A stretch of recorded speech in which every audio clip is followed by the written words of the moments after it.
ముఖ్యాంశాలు.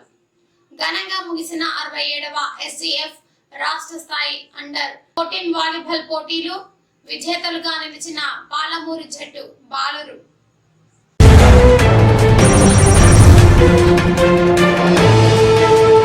తెలంగాణ రాష్ట్రంలో కాంగ్రెస్ ప్రభుత్వం ఏర్పడ్డాక తెలంగాణ రాష్ట్ర ముఖ్యమంత్రి రేవంత్ రెడ్డి పోలీస్ శాఖలో భారీ మార్పులు చేశారు.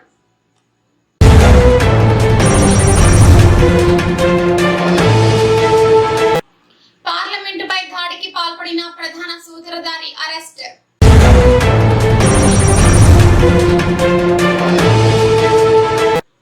ప్రజా దర్బారుకు భారీగా దరఖాస్తుదారులు, 1/2 కిలోమీటర్ మేర నిలబడిన ప్రజలు.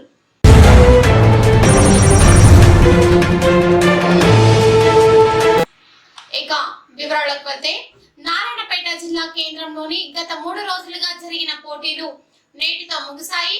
బాలుర జట్టు విజేతగా పాలమూరు రన్నర్ గా, వరంగల్ బాలికల విభాగంలో నిజామాబాద్ జట్టు విజేతగా, రన్నర్ గా మెదక్ జట్టు నిలవడం జరిగింది.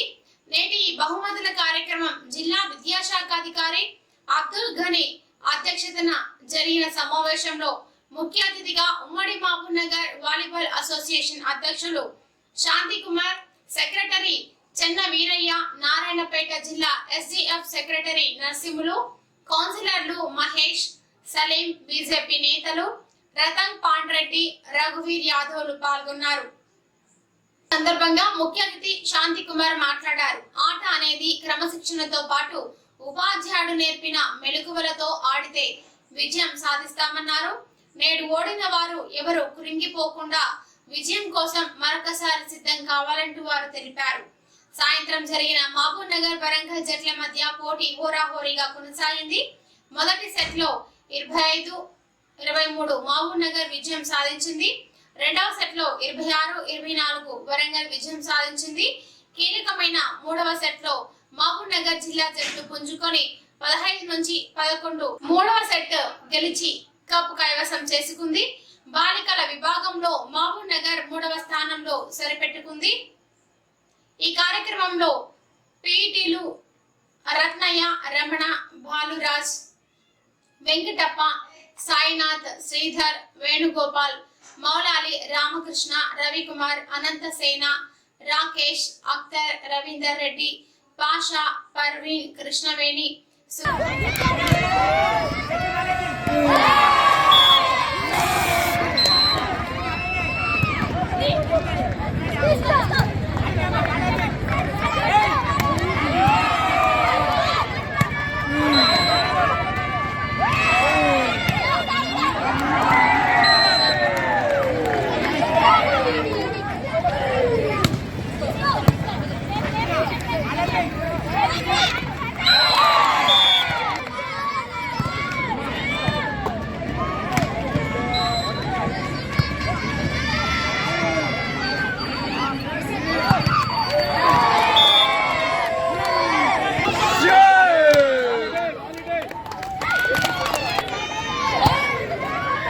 रॉकेट शॉट कौन था तुम आपको बोल रहे हैं ऐसा गया गया गया गुड बॉय अंडा भाई अंडा भाई अंडा भाई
జర అడ్డం రా వెంకటప్ప.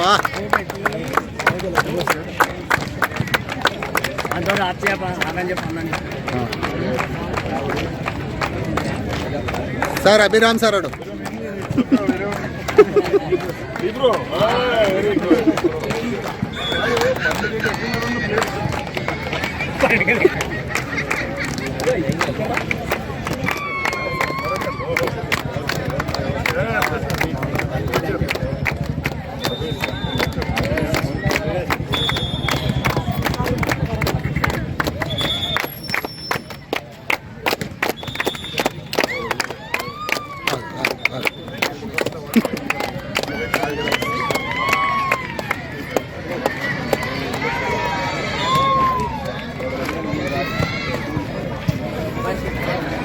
ఏది ఖమ్మం ఖమ్మం ఖమ్మం ఏది ఖమ్మం వెళ్ళిపోయారా వెళ్ళిపోయారా లేదు ఇక్కడ ముగ్గురు ఉన్నారు ఇక్కడ ఇద్దరే ఉన్నారు ఇది చాలా అన్యాయం అబ్బాయిలకు అన్యాయం పోనీ ఎనీవే మీ అందరికీ కంగ్రాచులేషన్స్ వచ్చి పార్టిసిపేట్ చేసిన వాళ్ళందరికీ కూడా కంగ్రాచులేషన్స్ తర్వాత ఒకటే గుర్తుపెట్టుకోండి మీలో చాలా మంది టీమ్స్ సెలెక్ట్ అయ్యి వేరే రాష్ట్రంలో వెళ్ళి ఆడతారు మీరు విన్నర్స్ అంటే ఏంటి తెలుసా ఇక్కడ కోచ్ మీకు నేర్పించింది అంతా సరిగ్గా అక్కడ పెర్ఫార్మ్ చేస్తే మీరు గెలిచినట్టే అంతే కసితో ఆడితే ఎన్ని కప్పులన్నా గెలవచ్చు కానీ క్రమశిక్షణ ఆడితే దేశ ప్రజల హృదయాన్ని గెలవచ్చు కాబట్టి క్రమశిక్షణ నెంబర్ 1 మీ సక్సెస్ నేను చెప్తున్నాను మొట్టమొదటి ఉదాహరణ క్రమశిక్షణ నెంబర్ 1 నెంబర్ 2 కోచ్ ఏది నేర్పించాడో అది నిర్భయంగా స్వేచ్ఛగా ఫ్రీగా అక్కడ పెర్ఫార్మ్ చేసేస్తే అదే మనకు మంచి పేరు మన జిల్లాకు మన రాష్ట్రానికి మంచి పేరు తెచ్చిన వాళ్ళు అవుతారు వాలీబాల్ కు మీ తల్లిదండ్రులకు కూడా మంచి పేరు తెచ్చిన వాళ్ళు అవుతారు కాబట్టి మీరందరూ కూడా వాలీబాల్ మానేయకుండా ఇలాగే కంటిన్యూ చేసి మన జిల్లాలకి మన రాష్ట్రానికి మన దేశానికి మంచి పేరు తెస్తారని ఆశిస్తూ మరొకసారి కంగ్రాచులేషన్ చెప్పి సెలవు తీసుకుంటున్నాను.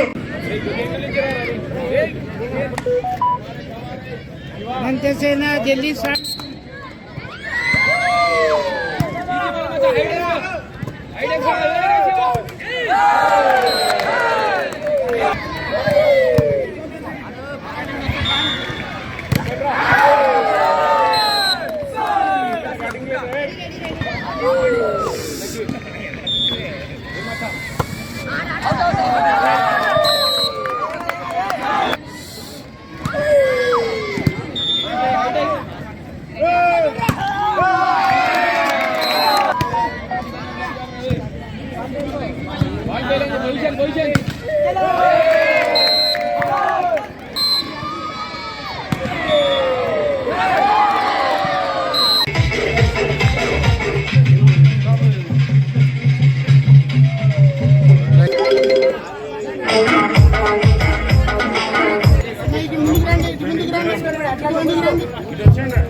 అమ్మాయిలు కొంచెం ముందుకు పోవాలి.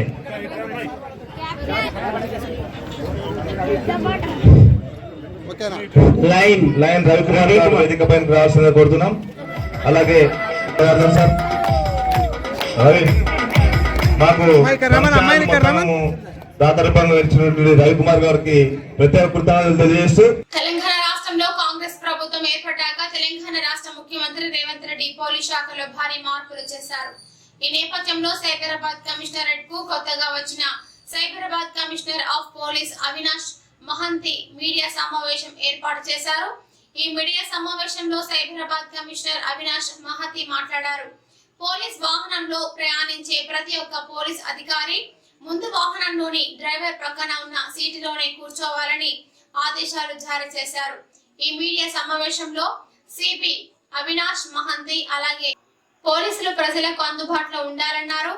పోలీస్ స్టేషన్ కు వచ్చే ప్రతి ఒక్క అర్జీదారుని ఫిర్యాదు స్వీకరించి త్వరగా కేసును పరిష్కారం చేయాలని సైబరాబాద్ పరిధిలో గల పోలీస్ స్టేషన్ల అధికారులకు సూచించారు. అలాగే సైబరాబాద్ కమిషనరేట్ పరిధిలో గల బార్ అండ్ రెస్టారెంట్లు, వైన్ షాపులు, హోటల్స్ మరియు టిఫిన్ సెంటర్లు సైబరాబాద్ కమిషనరేట్ పోలీసులు చెప్పిన సమయంలోనే నిర్వహించాలని పోలీసు అధికారులకు సూచించారు. దేశవ్యాప్తంగా సంచలనం రేపిన పార్లమెంట్ ఘటనపై ఉన్నత స్థాయి విచారణ కొనసాగింది. పట్టుబడ్డ 6 నిందితులను లోతుగా విచారిస్తున్నారు. పార్లమెంటుపై దాడికి పాల్పడ్డ సాగర్ శర్మ, మనోరంజన్, నీలం, అమోల్ షిండే, విక్కీ శర్మ, అతని భార్యను ఇప్పటికే అదుపులోకి తీసుకున్నారు. పోలీసులైతే ప్రధాన సూత్రధారి అయిన లలిత్ జూ మాత్రం పోలీసుల నుండి తప్పించుకొని రాజస్థాన్ లో తలదాచుకుంటున్నట్లు వార్తలు వచ్చాయి. ఇతని కోసం రాజస్థాన్ లో తీవ్ర గాలింపు చర్యలు చేపట్టారు పోలీసులు. ఈ విషయం తెలుసుకున్న లలిత్ జూ ఢిల్లీలోని కర్తవ్య పద్ పోలీస్ స్టేషన్ లో లొంగిపోయారు. వెంటనే అతనిని అరెస్టు చేసిన పోలీసులు విచారణ జరుపుతున్నారు. పార్లమెంటుపై దాడి చేసిన తర్వాత బస్సులో రాజస్థాన్ లోని నాగౌర్ కు వెళ్లి ఒక హోటల్లో ఉన్నట్లు తెలిపాడు. అలాగే పార్లమెంటు బయట జరిగిన తతంగాన్ని మొత్తం వీడియో తీసి కోల్కతాలోని నీలష్క్ కు పంపినట్లు పోలీసులు నిర్ధారించారు. శుక్రవారం ఎమ్మెల్యే చల్లా వెంకటరామరెడ్డి నివాసంలో మర్యాదపూర్వకంగా కలిసి 23న జరగబోయే వైకుంఠ ఏకాదశి రోజున శ్రీ శ్రీ శ్రీ కట్టకింద తిమ్మప్ప స్వామి దేవస్థానంకు రావాల్సిందిగా ఆహ్వానించారు. బంజారా హిల్స్ లోని నందినగర్ నివాసానికి వెళ్లనున్న కేసీఆర్ 6 వారాల పాటు అరెస్ట్ అవసరమని సూచించిన డాక్టర్లు వారం క్రితం జారిపడటంతో విరిగిన తొంటి ఎముకకు సర్జరీ చేసిన డాక్టర్లు. గద్వాల పట్టణంలోని గంజి కూరగాయల మార్కెట్ లో బీసీ కాలనీకి చెందిన జయరాముడు జియో ఫోన్ జోబులో పేలింది. అయితే అదృష్టవశాత్తు ఆయనకు ఎలాంటి ప్రమాదం జరగలేదు. ఎవరు ఇదే ఊరు లోకలేనా? జియో ఫోన్ కదా,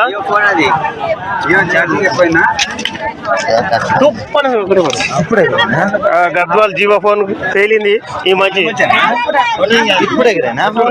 గద్వాల్ మార్కెట్ లా అందరు జో బాగా చూపించు కదా. మాజీ సీఎం కేసీఆర్ కు తెలంగాణ ప్రభుత్వం భద్రత కుదించింది. ఆయనకు వై కేటగిరీ భద్రతను ప్రభుత్వం కేటాయించింది. మాజీ మంత్రులకు 2+2 భద్రతను పోలీస్ శాఖ కేటాయించింది. మాజీ ఎమ్మెల్యేలకు పూర్తిగా భద్రత తొలగించింది. వారికి కేటాయించిన గన్మెన్లను పోలీసు ఉన్నతాధికారులు వెనక్కు పిలిపించారు. ఏజెన్సీ ప్రాంతాల్లో ఎవరెవరికి భద్రత అవసరమనే అంశంపై ఉన్నతాధికారులతో సమీక్షించి అధికారులు నిర్ణయం తీసుకోనున్నారు. ప్రజాభవన్ లో ప్రజా దర్బార్ కొనసాగుతోంది. సమస్యలపై ఫిర్యాదు ఇచ్చేందుకు జిల్లాల నుండి పెద్ద సంఖ్యలో ప్రజలు తరలివచ్చారు. దీంతో ప్రజాభవన్ వద్ద తమ వంతు కోసం 1/2 కిలోమీటర్ల మేర దరఖాస్తుదారులు లైన్ లో నిల్చున్నారు. ఈ నేపథ్యంలో అక్కడ భారీ ట్రాఫిక్ జామ్ అవడంతో పోలీసులు వాహనాలను క్రమబద్ధీకరించారు. ఉద్యోగ నోటిఫికేషన్లు ఇవ్వాలని యువత తమ సమస్యలు పరిష్కరించాలని కోరుతూ లారీల యజమానులు పెద్ద సంఖ్యలో తరలివచ్చారు. పింఛన్లు, డబుల్ బెడ్రూమ్ ఇళ్ల కోసం అనేక మంది వికలాంగులు, వృద్ధులు, చంటి పిల్లల తల్లులు వచ్చారు. దరఖాస్తుదారులకు అధికారులు ప్రత్యేక ఏర్పాట్లు చేశారు. విద్యార్థులు చక్కగా చదివి అధిక ఉత్తీర్ణత సాధించారని ఇంటర్మీడియట్ జిల్లా విద్యాశాఖ అధికారి ఎం హృదయరాజు పేర్కొన్నారు. శుక్రవారం గద్వాల్ జిల్లా కేంద్రంలోని ప్రభుత్వ జూనియర్ కళాశాలను ఆకస్మికంగా తనిఖీ చేశారు. కళాశాలలో గల పలు రికార్డులను చూసి అనంతరం తరగతి గదులకు వెళ్లి సిలబస్ గురించి వివరించారు.